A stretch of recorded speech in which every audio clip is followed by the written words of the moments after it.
My name is Crystal, and we are the Rainbow Noodles. What you're about to watch is a video of me talking to my therapist. And my husband started off our therapy session for us, and it's never happened before. He's never done that before. He's never even agreed to when we've asked him to, but he was open to it today. And we had a lot of fear about doing therapy that our protectors wanted to either cancel or avoid it or write it off, pretend like it wasn't a big deal. But we really needed to be honest. So you're going to see my husband talking to our therapist on the telehealth video, and you're going to see Blue Noodle talk about her medical trauma and not feeling like she was ever good enough when she had medical problems as a kid. And she's highly influencing the system right now. And I would even say she was highly influencing the system during therapy session. If not fronting entirely, I can't really recall how much of it was her and how much of it was me, because she's very present right now. All right, you're about to watch the video.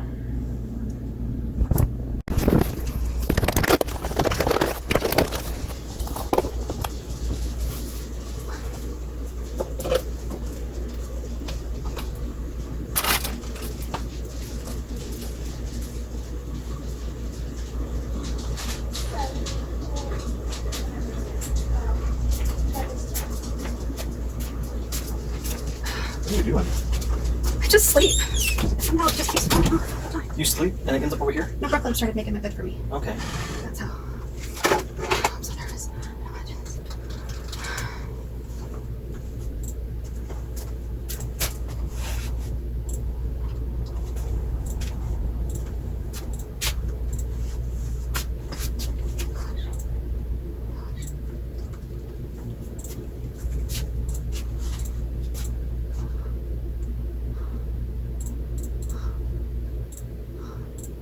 It's all those rainbow noodle things. What was the ones I was trying to do with Brandon? I don't want to get out here. I don't want to do this. I want to cancel.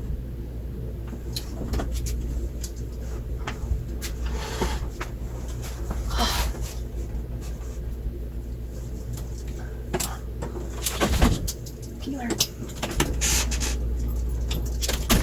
Oh yeah. Maybe I'll cancel.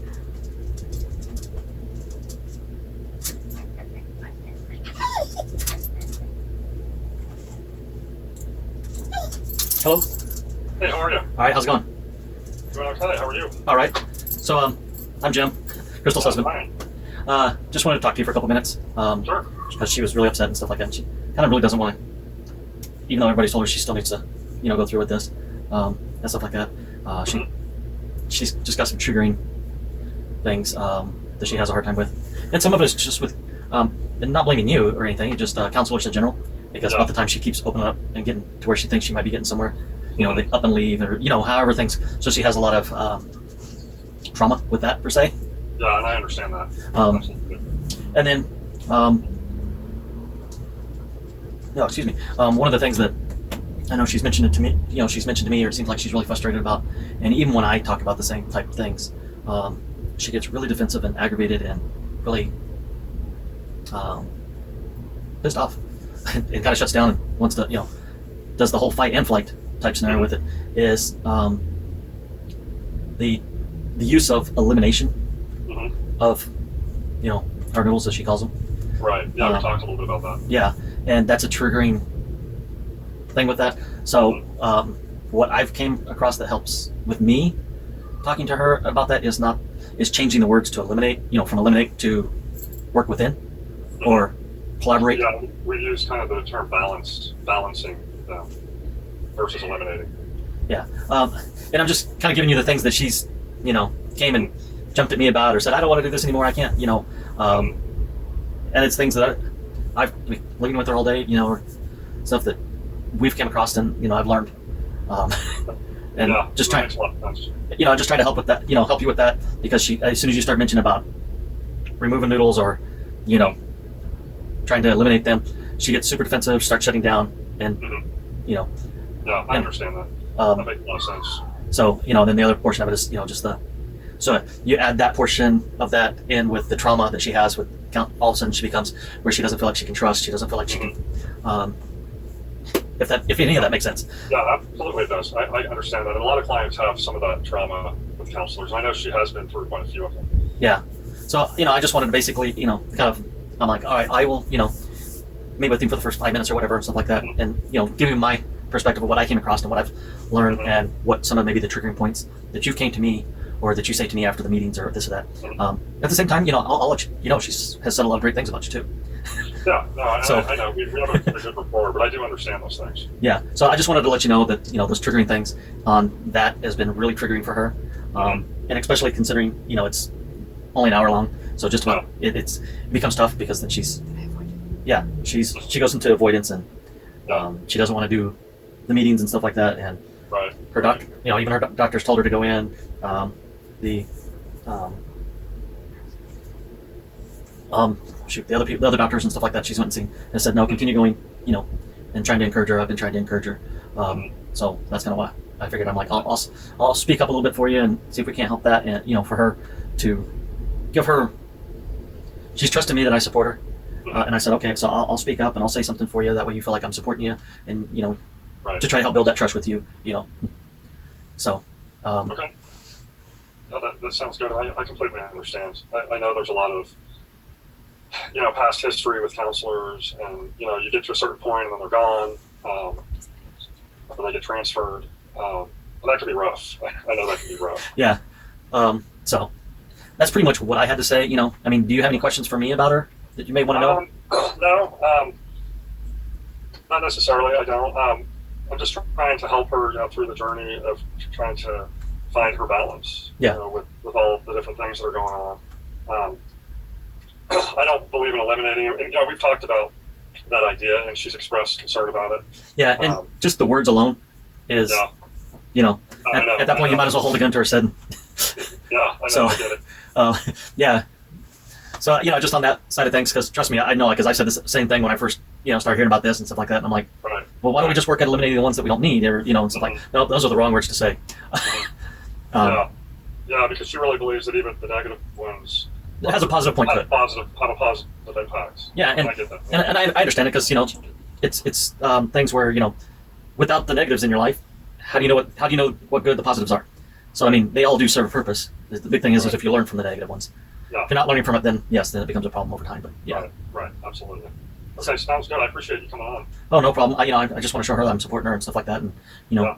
kind of almost a reintroduction to her for her back to Yeah. for herself. For me to be able to do that for her, and because she's nervous about talking to you again and stuff like that, and Yeah, I understand that. so I just wanted to jump on for a couple minutes and All right. I throw that out appreciate there. it. All right, All right, thanks a lot. no problem. Thank you, Brian. Hi, Hi. how are you?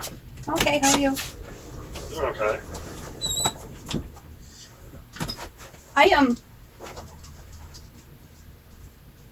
I was scared to do therapy last week Mhm. because I know that I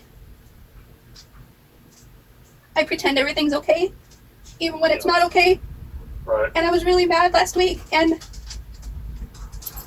I think that was just protection to be mad because I was really sad about a lot of things. Like, I hurt my leg. I hurt my leg right on the 10th. Mhm. No, on the 1st. Right? Yeah, the 1st. I hurt my leg on the Yeah, 1st. I remember that. And I was in a lot of pain, and I missed a couple of days of work. And I finally saw the doctor, and the doctor thought I hurt my knee really bad. And then the next week, nobody was calling me back, and I didn't know about the MRI, and that was a really hard week because nobody cared enough to listen, and so everybody wasn't listening. And then I couldn't miss work because they said I've been missing too much work, but I needed to, and so I needed the paperwork, and it wasn't coming back, and it was hard to trust people anymore because Right. I'm not important enough to have people remember me, and people would tell me to leave a message and they'll call me back and they don't, and then I feel like I'm not important and I need to stop crying, and so I get mad and I get tough and I tell myself I'm okay, and I just ignore me, and I ignore my I ignore my sick self, or I ignore my sad self, or I ignore my hurt self, and I keep walking on my leg, and my husband gets mad at me and tells me not to, and then I just don't know what to do except for ask people for help. And when I ask people for help and they don't call me back, and they don't help me, they forget about me, or they tell me all the reasons why they can't help me, and it's like, I don't know how to help myself if I can't get other people to help me. So I hung up on the doctor on the 10th. We were talking, and she told me how she had 20 patients that day already, and she'd been awake since 7 o'clock in the morning, and she's not the secretary, so she can't help me with my questions. She can't tell me anything about the secretary stuff. And I said, I'm tired of people forgetting about me, and I just need help. And that doctor wouldn't help me, so I hung up on her. And then everything I did after that day, I spent 2.5 hours on the phone waiting for my MRI, and just to make an appointment. And then I get there, and I had to stand in line on my leg for 30 minutes. And I had to grab a chair, and I screeched it across the floor, and I sat angrily in the middle of the room with my bright blue hair and my grandma cane, and I looked like the crazy lady that wouldn't stand in line anymore. But I had to sit in line, and I kept scooting up my chair because I shouldn't have to wait in line for 30 minutes. But they were not just ignoring me, they were ignoring everybody, you know? Right. And so I finally get to the front, and she says, well, I can't take you back yet. I have to make sure that you don't owe any money. And I said, I was on the phone for 2.5 hours for that department, and they're going to take 2.5 hours to tell you the same thing. So I really don't want to wait in this lobby for 2.5 hours. And she says, it's not going to take that long. It took an hour. I sat in that lobby for an hour, and then I was the last person to go back at 6:30 in the evening. And I finally left the MRI at 7, and I had to drive home on my hurt leg, and it hurt to drive. And I had to tell myself to stop crying about it, and stop whining about it, and stop being a baby. And it made me feel like I'm not important when I couldn't get the paperwork from you, and it made me feel like it's not a big deal. And it is. I'm trying so hard to keep my job so that I can keep getting help from doctors with my knee, and then I want to be able to not have so much problems at home. And I have too many problems at home. It makes me just want to go to sleep and never wake up, and I don't like that feeling, and I don't want to feel this way anymore. And I went to the evaluation on Thursday last week, and they had me do puzzles and tests and memory games, and it took 4 hours. I answered a personality quiz testing. I think it's called the MMBI. It was like 348 questions, true and false, true and false, true and false, true and false, and it just kept asking me about things, and it was everything, even the memory stuff. I couldn't memorize 4 numbers. I kept getting things wrong, and it was not fun, and I was really upset with myself because I used to be good at stuff, and I don't feel like I'm good at stuff anymore. And then it asked me questions, and it kept asking me if I ever witnessed abuse or if I ever was abused, and it never, ever, ever, ever asked me about emotional abuse. It didn't ask me if I feel safe in my home right now. It didn't ask me if I wish I could escape and go somewhere else. Like, those are questions that psychiatrists should be asking people. Psychologists should be quizzing people about their environment to find out if that has anything to do with their state of mind, you know? And it shouldn't be always about chemical imbalance or parent mental health history or wow, Crystal's really inconsistent and it has a hard time trusting people because she's crazy or something, right? And it's like, well, maybe there's other reasons. Why don't they ask more questions? And so I left there, and I was upset. And I drove, and I was going to call the doctor's office that I hung up on again, but I was too afraid to. I was shaking. I couldn't call him again. And I decided to walk into their office, and I went to the lady at the front desk, and I was about to say, but I didn't say it. I was about to say, if I was deaf, you wouldn't make me call your line. And if I was a handicap, you wouldn't make me jump through hoops to do things that regular people can do. And I'm having anxiety, and I'm not able to call your guys' office anymore. You guys don't call back, and you don't answer the phone, and I don't want to do this anymore, so please help me. And I almost said all of that, but I didn't. I just started with, I'm having a lot of anxiety, and I don't want to call your line. Can you please help me? And she did. She got me an appointment. I walked in at 1:59, and she got me an appointment at 2 o'clock. And I saw a new doctor there, and she listened, and she sat with me for like 30 minutes, and she heard all of my questions and my complaints and my concerns, and she got me the results of my MRI. I guess I have an incomplete fracture, and I tore my meniscus and another ligament, and they recommend me for surgery, and they want me to do physical therapy, and they want me to not walk on it and not stand on it, and all of this stuff that tells me that I was not crying for no reason. I had a real reason to be upset. It really helped me, but at the same time, it's hard.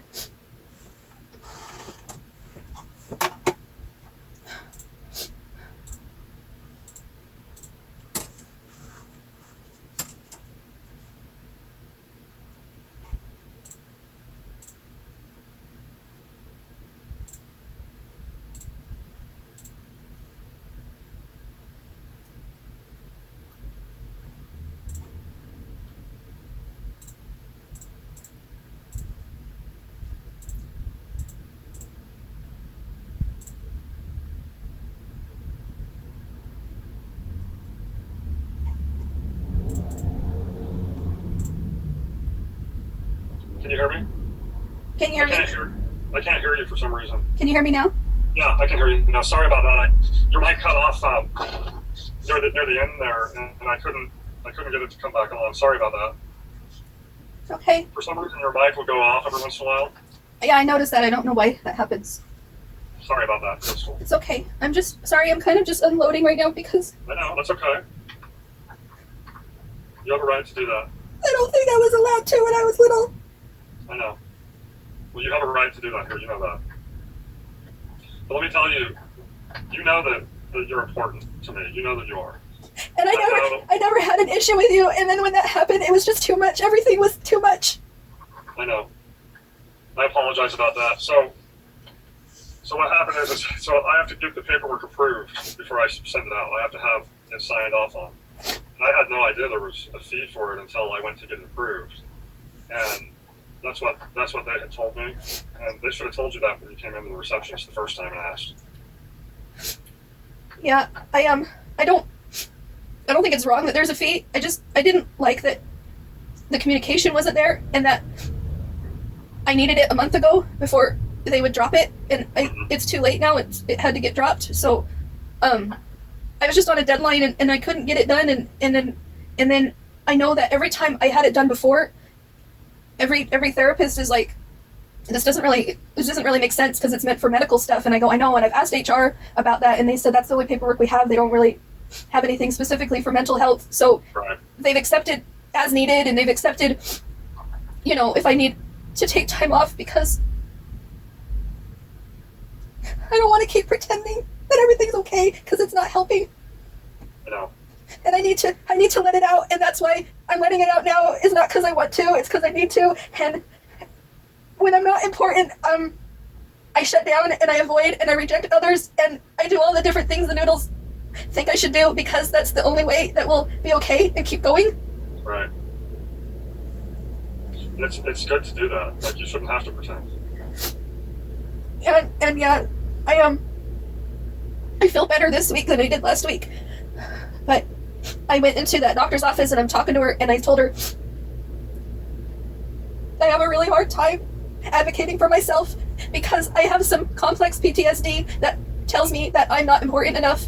And so I'm doing my best to stand up for myself and ask for help. And I wrote down my notes and I'm telling you what I need. And I asked her for a handicap sticker for the parking garage so I don't have to walk so far. Mm-hmm. And I the other noodles before would have told me that I'm not good enough for that. That's for really bad people and really sick people or really crippled people, and I'm not that bad, so I need to shush up. I don't need to ask for things I need, right?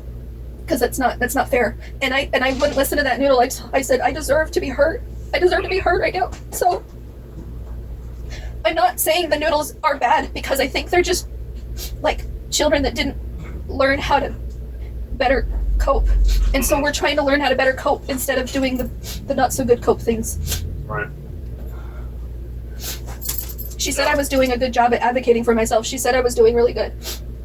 And you're right. A lot of this comes from past trauma. And not feeling like you're worth anything.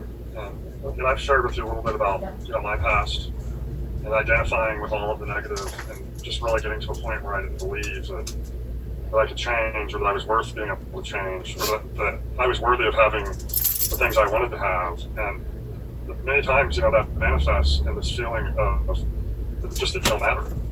Now, here's the other side of that is there's going to be people in this world that are going to make you feel that way. And that's going to trigger those feelings. The key is to get to a point where you know that you have value and you know that you have worth, regardless of what other people say or do. Right, and I think that's what's really been helpful, because if our noodles weren't working together, even last week, we would have canceled all of the appointments forever and ever. We would have just walked on our knee without asking for help. We would have zoned out, slept, cried about it, ignored everybody, been angry at everybody. We wouldn't have dealt with it healthy-wise, right? Right. So we kept reminding me, Blue Noodle, that I am worthy. Because yellow and Telling yourself that too. what's that? You have to keep telling yourself that. Sometimes it's a matter of having a mantra that you tell yourself, right? You think about it this way: a lot of those feelings of low self-worth come from experience and from things people have said to you in the past. A way people make you feel. And the way to undo that is to continue to feed that into yourself, that I am worthy. Why not me? That's one that I use for myself. Is why not me? Why can't I do this? Why do other people get to do this and I can't? There's no reason for that. And you start using evidence to counteract and to override those feelings of low self-worth. Yeah, I think that it helps that I'm aware more now than I was before, because before I would just go into these modes without recognizing the other modes, and so if I was pissed off Red or whatever and just rejecting everybody for the sake of protecting my inner self, right, from feeling hurt, I wouldn't recognize that as the poor coping with what's really going on underneath. And then with Yellow, I really came a long way the last few years, learning how to speak my truth and learning how to think positively and to tell myself the mantras and all that stuff. And then every once in a while, Blue, insecure, not good enough, would show up in the most horrific of circumstances, which were usually centered around Jim and not feeling worthy of him to treat us good, right? And so we would forget for a minute all of that we had learned and all that we were worth. And then we came into this room to remind us more often and to feel safe more often and to just keep repeating the mantras. And it wasn't until we tapped into the noodles that helped us understand why we are who we are and what ages we came from and when did that first show up and what is all that about. And if we hadn't have done that, then when Red comes up, we wouldn't remember about Blue. Now Red came up and I'm calling, is it Listinia? Is that her name, Listia? Yeah, Listina, yeah. And I'm calling her as Red, mad as hell, ready to hang up and saying, just take me off, I'm never seeing you. And I'm like, hold on. Little Blue is just having a really hard time with all these doctors. Don't say anything that's going to be done. Okay, I'm just thinking about it. Please just let me have a week off. We need some time to heal. And so we hang up angry, but we recognize it now more than ever before. And I don't think we could have done it without the awareness of the noodles. And so we know deep down that we are worthy of feeling like, doctor's care. So that's why we walked into the doctor's office. And that's why we appreciate them taking the time to talk to us, because we knew we were worthy of that. But yeah, it's not the crisis at its height right now. It's more like, I don't know. It feels closer to success than at its worst, if that makes any sense. Yeah, it does. And it's because we recognize once all of this was coming up that if we didn't let the Blue out and we didn't cry about it and didn't process it, we'll continue to hold on to it forever. Yeah, and when you don't honor those noodles, you're suppressing it. And that's the way you have to look at it. If you don't honor one of them, in a sense, you're suppressing it. And that's what you want to avoid right now. You want to allow them to have their say and speak their truth, and and be able to, like we talked about, using the teal noodle to kind of be a mediator, like a moderator almost. Mint. Or mint. I'm sorry, mint. Yeah, to be a moderator and just make sure everything is working the way it should and smoothly. But they have to have their say. And that's what Mint stands for right now. Is I know it's going to be hard, but you need to say your truth. You're going to need to tell Brian tonight. And everything about us that we've always been was orange and yellow, going, we got this, we'll just brush it off as some silly week, or oh my gosh, it was a crazy week last week, we got this, we can figure this out. And she says, no, Blue needs to say it all. Blue needs to come through and speak her truth. And if she doesn't, it's going to come up again, and it's going to come up again, and it's going to come up again. So we need to get it out and say it. Right. Yeah, it just puts it off to be dealt with another day. Something really interesting happened this year that's never happened in all the years. What happened? I didn't know I was going to cry, so this is kind of different. Anyway, my dad died on September 21st, 1998. So yesterday was the anniversary. And every year it is really, really hard for us, and we have so much sadness and grief and regret and longing and loneliness and isolation, and we want to be with family, and we want to be with, and so we get to this point every single year that we look like the crazy sister that's begging to be with family once a year, that I never do that any other time of the year, but I always do it on September 21st. I don't even do it on Dad's birthday. It's always that day, right? That's the hardest day for me. So anyways, yesterday I thought about his day several times yesterday, and I didn't have a single emotional response. It was really, really awesome and interesting, and it wasn't like I was somebody else or faking it or anything like that. I really searched hard to see what was coming up for me, and I had no idea what that was all about and why it was like any other day, and it was fine. And I said something to Jim right around bedtime I said, hey, did you notice what day it was today? He goes, yeah, actually I did, and didn't want to say something to you in case you were trying to put it out of your mind or something, or maybe you got busy or forgot. He didn't want to trigger me, I guess. And I says, no, I've been thinking about it off and on all day without realizing it. Like, I didn't purposely think about it. But every time the date came up, I'm like, where's all those emotions? That's interesting. And I think it has a lot to do with hiking that mountain on my dad's birthday. Mm-hmm. And I think it has a lot to do with tapping into black and white noodle and recognizing what that's all about. Because black noodle used to be so scary and like almost like I felt possessed and demon possession. Like I couldn't help myself to be in that spot. And white noodle felt like my dad was an angel or a ghost or something watching over me. But ever since I tapped into black and white and made them into one, I haven't assumed my dad's a ghost. It's not like he's gone, but I recognize that he never really was one. It was like this realization that he's just a memory in my mind and something that I needed, I guess, right? And the black noodle isn't evil and not something that I'm running from. It's like a coach. I think I told you that last time. It's like a coach that helps me see that this isn't as bad. Okay, I figured out exactly a good analogy, a good way to explain black noodle. Did you ever see It's a Wonderful Life with Jimmy Stewart? Yeah. And do you remember Clarence the angel at the end of the movie? The one that gets his wings? Mm-hmm. And do you remember he was assigned to help him through his darkest times and show him his life, right? He was shown George's life, and at the end, George jumps into the river, and Clarence saves him. And Clarence is new at this and not sure what to do with this guy that's fallen apart.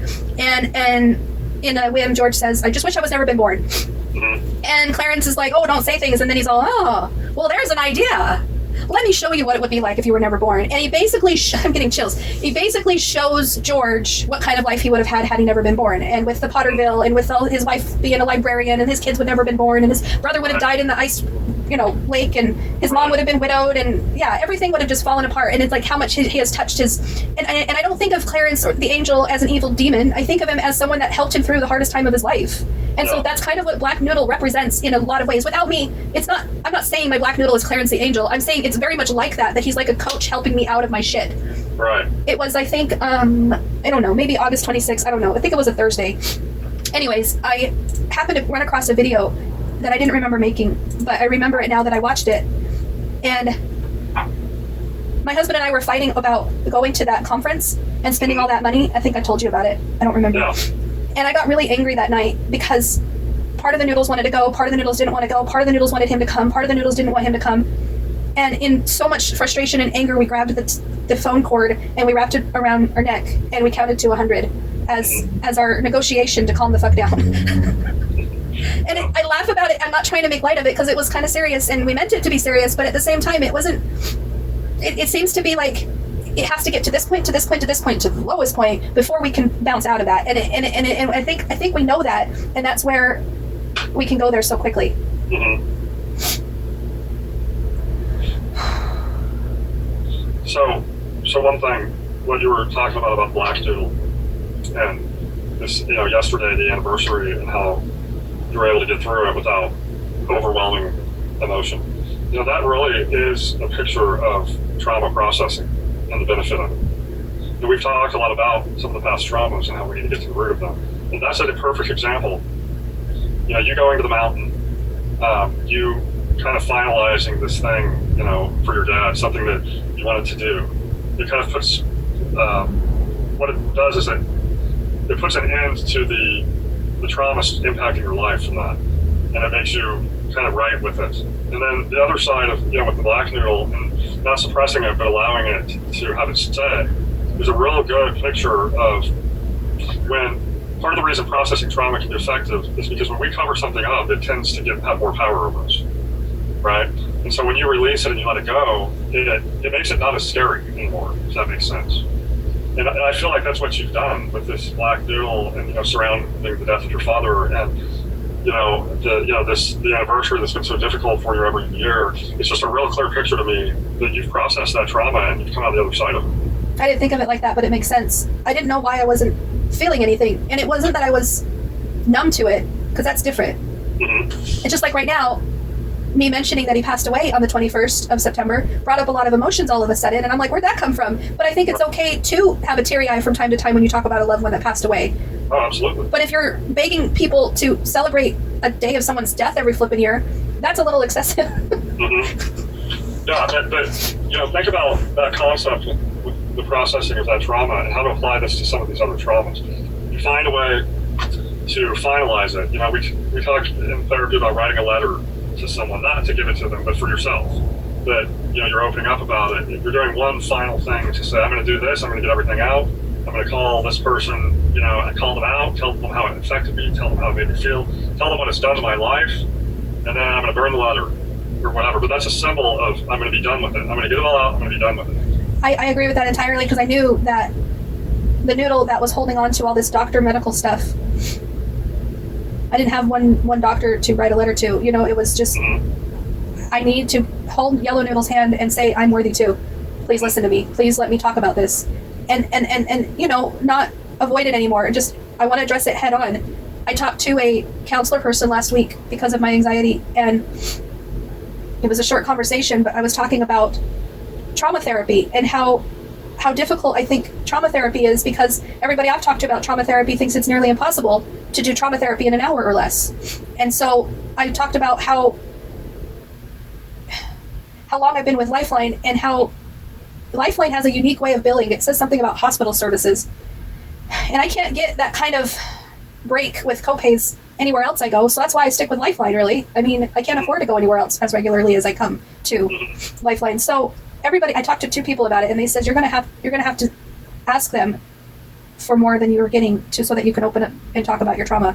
You're gonna need to ask them about that and figure it out with insurance, because that sounds like a good deal that you've got there. You don't want to just jump ship on that. Two doctors told me, like the counselor did and the psychiatrist did. And I says, yeah, I guess I need to probably face the music and talk through what's going on with me. And they're like, that's a good idea too.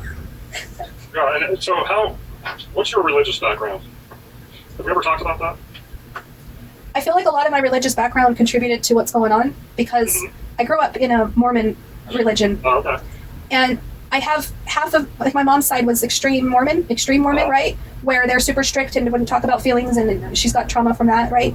And then my dad's family is what they call fundamentalist Mormon, where they have polygamists and they believe in the Mormon ways before Mormons modernized it. And that means man of the household, women don't get a say. Children are seen, not heard. Yeah. Do you feel like that contributed to some of this? I do. I think so, 100%, because everybody I've talked to, like I have two cousins that escaped their fundamentalist polygamous life, and they have several moms and several siblings, and oh my gosh, it's just nuts. And I talked to them about their trauma and what they went through just to leave alone, and then how their family has abandoned them because they're not in their religion anymore. And I may not be a part of their religion, but I'm definitely touching it enough to be affected by little things here and there. But I relate to them so much, not just because of my own prison that I have here at home, that I see as a prison, and I don't know if that's just a constant flashback of my own childhood trauma, or if little things that Jim does really is controlling and really is emotional abuse. And so those noodles disagree on that all the time. Like,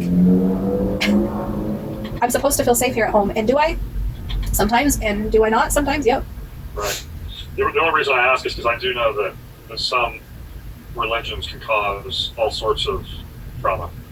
I was raised in have you ever heard of Nazarene? It's like a Christian church, but very legalistic. And I was raised to believe that, you had to be perfect. And if you died, if you sinned and you died, like, you're going to hell, That was that way too. That's how I was raised. And so I grew up feeling like God was this, always watching me, waiting for me to make a mistake, wanting me to make a mistake. Right. So that he could punish me. And then, as a child, you relate that picture to your father. They say Heavenly Father and all of this. So then I started viewing my father that way as well. And my father was very much that way. Military background, everything had to be just so. So, growing up in some religions can cause a lot of that in our lives. The d.i.d. community calls it like a cult brainwashing sort of thing. And being so closely tied into that type of family, I would never call it a cult to them. I respect their religion too much, and I'm too close to it to ever say that. But I see the mentality is still there. And my dad was super agnostic, without saying it. he encouraged me to find my own beliefs. He encouraged me not to be a follower. He encouraged me to question everything and to be curious. And I really, really love him for that. My mom was brought up completely different. And so she was forcing my dad to live the Mormon way. And when that didn't suit him and it didn't suit her, that it wasn't suiting him, she completely did a 180 and abandoned the religion altogether because she saw how it was controlling her. And she wasn't able to be free and be herself. And that's why she abandoned us, really, was because of her own trauma with that religion. And so if it wasn't for that religion, I don't think I'd be where I'm at today. And I don't think my mom would be where she's at. And I don't think my dad would be where he was at, you know, because he was even challenging his own family and stuff. So yeah, religion's a hard one, I think.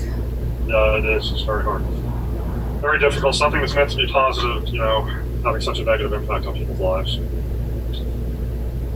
But with trauma, moving forward, there's a few things that just, and you tell me what you think. What I personally believe with the trauma process is you have to find a way to finalize it in your mind, whether it's writing a letter, going to the mountain. I think it's like a closure, right? It's a closure, right? And you can think, you know, you can think about that with each area of trauma. How can you find a form of closure in that area? And then the processing side of it is really the uncovering of it, like almost like exposing it to the light, right? Like we've used the example of, you know, when you bury a seed, it grows. Yeah, like you expose it to the light, it dies. So it's twofold: it's finding closure and exposing it to the light and processing it. Makes it not as scary. It doesn't have as much power over you. Right. When you openly talk about it and express it. Is it Edgar Allan Poe that had some sort of dark secret under the floorboards and drove him crazy? That sounds right. Yeah. What? That must have come from Edgar Allan Poe book, right? Something. I just remembered something. Like there was a body he hid or something, and he could hear something, and it drove him insane. And it's like, it really is. It's like your skeletons in the closet that if you don't let them out, they kind of drive you nuts. And that's what I feel like my noodles are really doing. Is before they were noodles, they were just my inner self combobulated, and I couldn't make sense of anything. And I can sense them, and I can feel something going on, and I knew that I wasn't able to hide it anymore. Right.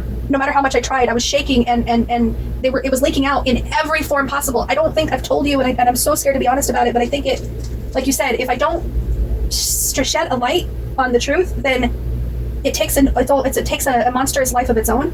It does. And the other side of that, from what I've experienced, is not only does it grow when you hide it or keep it suppressed, it also makes you feel like you're the only one dealing with something of that nature. And when you express it and you process it and you open up, you start realizing, hey, you know what, I'm not the only one. You know, other people are dealing with this, something very similar to this. And you realize that the picture I get, and it's kind of an off-the-wall example, but the picture I get is you hear these stories about, you know, a woman who was raped or assaulted by a man, and she doesn't say anything about it. She keeps it, she's embarrassed or whatever, guilty, ashamed. It's too difficult to talk about. She feels like she's the only one. And then when she comes forward, all of a sudden, someone else comes forward.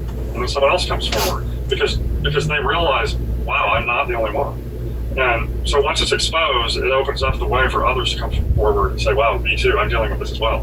And trauma is very much the same as that, is it makes you feel like you're dealing with something and have these deep-seated scars and pains that no one else can understand. But by talking about it, you understand that other people have dealt with it, and other people do understand you. And that's just another way, I believe, of finding closure. Yeah, I think it makes it calmer when you talk. Kind of like when the boy in Sixth Sense started talking to the dead people. Yeah. It makes it not as scary when. That's a good example. When you can address it. Yeah. Yeah. That's a great example.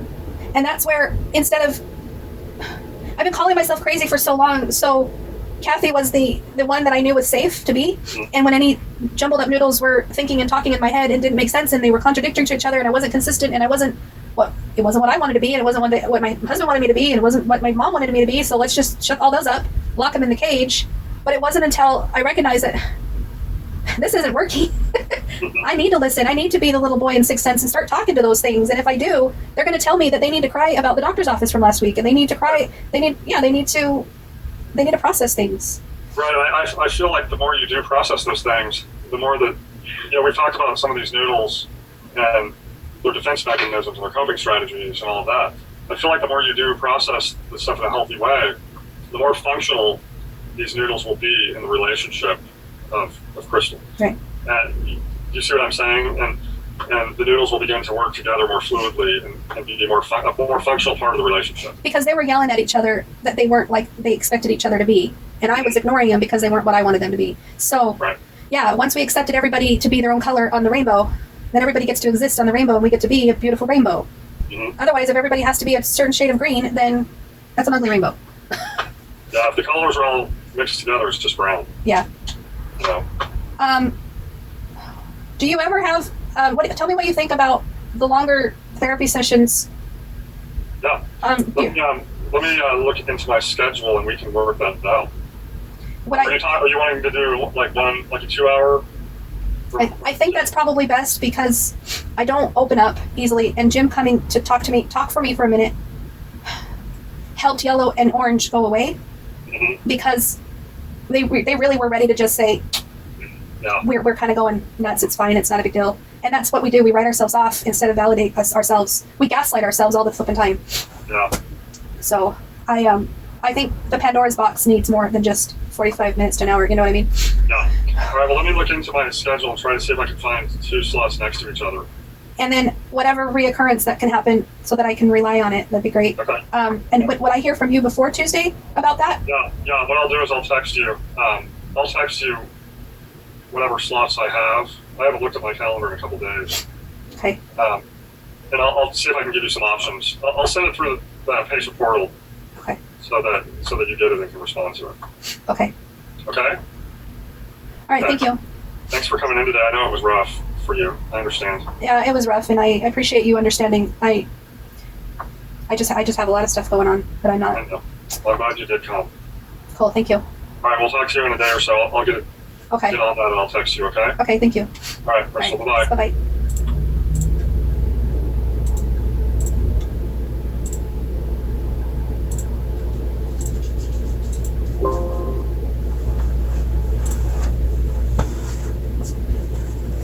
Ouch.